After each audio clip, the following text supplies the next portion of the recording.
Shalom, selamat malam jemaat-jemaat yang dikasihi Tuhan. Masih dalam suasana Paskah. Minggu yang lalu kita sudah mendengar firman Tuhan yang bicara Paskah adalah perdamaian yang Allah telah kerjakan sendiri terhadap manusia. Malam ini saya ingin sampaikan kepada kita bagian firman Tuhan yang terambil di dalam Kisah Para Rasul pasal yang ke-12 ayat yang ke-4 sampai yang ke-5. Setelah Petrus ditangkap, Herodes menyuruh memenjarakannya di bawah penjagaan 4 regu, masing-masing terdiri dari 4 prajurit. Maksudnya ialah supaya sehabis Paskah yang menghadapannya di depan orang banyak. Demikian Petrus ditahan di dalam penjara, tetapi jemaat dengan tekun mendoakannya kepada Allah. Nah, apa yang terjadi dalam suasana Paskah pada waktu itu? Demikianlah Petrus ditahan dalam penjara, tetapi jemaat dengan tekun mendoakannya kepada Allah. Pada waktu itu Petrus dipenjara, bahkan ditangkap dan dipenjara, tapi jemaat tidak berhenti-henti untuk berdoa.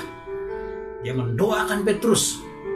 Akibat dari doa-doa jemaat pada waktu itu mengalami kelepasan yang dahsyat sekali yang dikerjakan Tuhan. Nah, di dalam Paskah ini, bahkan malam ini saya ingin menyampaikan kepada kita ada 2 poin, di mana Paskah adalah sesuatu yang akan terjadi, kelepasan akan terjadi ketika umat Tuhan sedang berseru atau sedang mencari wajah Tuhan. Saya percaya itu akan terjadi pada saat ini, sekalipun seolah-olah hari-hari ini sepertinya kita dalam penjara. Apakah Tuhan tidak tahu? Apakah Tuhan tidak mengerti? Apakah Yesus tidak mengerti suasana atau situasi kita di hari ini? Tuhan sedang mencari jemaat-jemaat yang sedang berdoa, bahkan yang giat berdoa. Dan saya percaya pertemuan kita malam ini, doa kita malam ini akan menciptakan sesuatu yang besar terjadi. Karena ada doa-doa jemaat yang dinaikkan kepada Tuhan. Apa yang dialami oleh Petrus, saya percaya itu akan juga dialami oleh jemaat-jemaat bahkan di negara kita ketika gereja bangkit berdoa. Ada 2 poin yang saya ingin sampaikan, yaitu ada kuasa kelepasan melalui Paskah. Saya percaya dalam kuasa kebangkitan Kristus itu bukan saja mendamaikan kita, tetapi membebaskan kita, melepaskan kita. Dan inilah kuasa dari Paskah itu, atau dengan kata lain kuasa kebangkitan Kristus. Berita Paskah memberitahukan kepada kita bahwa ada kebangkitan terjadi. Karena apa itu terjadi? Karena Yesus itu sendiri sudah bangkit dari kematian. Bahkan Yesus tidak dikalahkan oleh maut. Maka ketika orang-orang percaya kepada Yesus, bahkan beriman kepada Yesus, kuasa kebangkitan Kristus itu, maka saya percaya pasti terjadinya pembebasan yang luar biasa dalam situasi atau suasana yang dihadapi oleh jemaat atau seluruh dunia hari-hari ini. Yang kedua adalah melalui Paskah bukan hanya ada kelepasan biasa-biasa, tetapi kelepasan yang besar terjadi. Seperti yang dialami oleh Petrus. Di mana kita menemukan itu?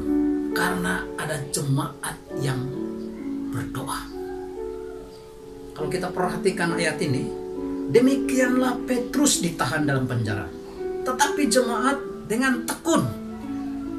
Ada kata tekun di sini. Berarti jemaat tidak malas, tapi jemaat tekun mendoakan. Kata mendoakannya di sini adalah tindakan. Tekun mendoakannya kepada Allah. Artinya tidak putus-putus berdoa. Dan seharusnya ini yang akan terjadi ketika jemaat, bahkan kita saling mendoakan satu dengan yang lain, maka Tuhan akan melepaskan kita dari malapetaka, dari segala apa yang sedang terjadi hari-hari ini. Saya percaya, apakah Yesus tidak mengerti dari semua itu? Yesus sangat mengerti. Bahkan dia tahu apa yang sedang terjadi hari ini. Kalau Tuhan izin pun itu terjadi di tengah-tengah kita, bukan berarti Tuhan menutup telinganya, bukan berarti Tuhan melepaskan kita sebagai umatnya, tetapi dia membuatkan kita semakin mencari wajah Tuhan, supaya kita melihat terjadinya kelepasan yang besar itu. Saya percaya dalam Kisah Para Rasul pasal yang ke-12 ayat 4 yang ke-5 ini dialami oleh Petrus, itu pasti terjadi. Mari kita perhatikan dalam Kisah Para Rasul pasal yang ke-12 ayat yang ke-6 sampai 10, dikatakan demikian. Pada malam sebelum Herodes hendak menghadapkannya kepada orang banyak, Petrus tidur di antara dua prajurit, terbelenggu dengan dua rantai. Selain itu, prajurit-prajurit pengawal sedang berkawal di buka pintu. Tiba-tiba berdirilah seorang malaikat Tuhan dekat Petrus, dengan cahaya bersinar dalam ruang itu. Malaikat itu menepuk Petrus untuk membangunkannya, katanya, "Bangunlah, segera." Maka gugurlah rantai itu dari tangan Petrus. Haleluya. Apa yang kita perhatikan bagian ini? Sesuatu yang tertutup rapat-rapat akan segera terbuka lebar-lebar. Dan ini yang sedang terjadi. Bahkan pasti terjadi. Petrus mengalami itu. Saya percaya kita juga jemaat-jemaat Tuhan mengalaminya. Ketika kita sedang berdoa, Tuhan mendengar doa kita. Bahkan Allah bertindak sesuai dengan doa-doa yang disampaikan oleh jemaat Tuhan. Sesuatu yang tertutup rapat-rapat akan segera terbuka lebar-lebar. Yang terikat akan terlepaskan. Dan ini terjadi kepada Petrus sewaktu dia dalam penjara. Ketika malaikat melawat dia pada saat itu, ada mujizat terjadi. Haleluya. Apa yang ditutup rapat-rapat oleh iblis akan segera dibuka lebar-lebar oleh Tuhan. Kalau kita perhatikan di dalam kitab Yosua pasal yang ke-6, ayat yang pertama, pada waktu itu kita perhatikan bagian itu, di mana kota Yeriko yang tertutup, tapi Tuhan mengarahkan kepada mereka menaikkan pujian mengelilingi kota Yeriko itu. Dan apa yang terjadi? Apa yang ditutup rapat-rapat oleh iblis akan segera dibuka lebar-lebar oleh Tuhan. Dan ini yang terjadi. Bukan saja umat Tuhan berdoa dan didengar Tuhan, tetapi ketika umat Tuhan menaikkan penyembahan, menaikkan pujian penyembahan kepada Allah, maka disitulah terjadi kelepasan yang besar. Dan tidak heran kota Yeriko pada waktu itu terjadinya keruntuhan, karena pada saat bangsa Israel mengelilingi kota itu, memuji Tuhan, memuliakan Kristus, maka akibatnya terjadi pembebasan yang besar. Haleluya. Mari jemaat-jemaat Tuhan, kiranya dalam renungan firman Tuhan pada malam ini membawa sekali lagi iman kita, bahkan semangat untuk tetap berdoa apapun yang sedang terjadi hari ini. Sepertinya kita dalam suasana dipanjarakan. Yesus sedang memperhatikan. Yesus masih melihat kita, masih mendengar doa kita. Dan ini yang Tuhan inginkan. Ada jemaat yang sedang berdoa, bahkan ada jemaat yang sedang menaikkan pujian penyembahan. Maka jangan heran akan terjadi kelepasan yang dahsyat akan terjadi. Haleluya. Kiranya di dalam bagian firman Tuhan ini kita sama-sama merenungkan menjadi dasar doa kita malam ini. Kita akan berdoa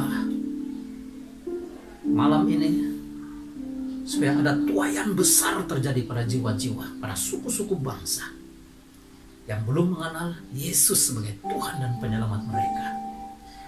Dan kita berdoa juga supaya gereja-gereja Tuhan semakin bangkit, mempersiapkan diri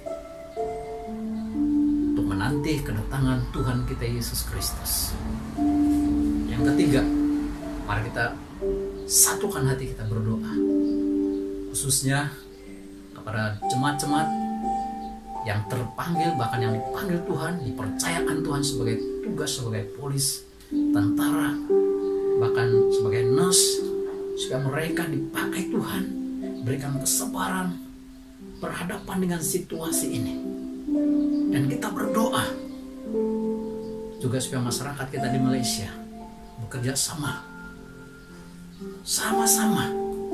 bertanggung jawab apapun yang sedang terjadi hari ini.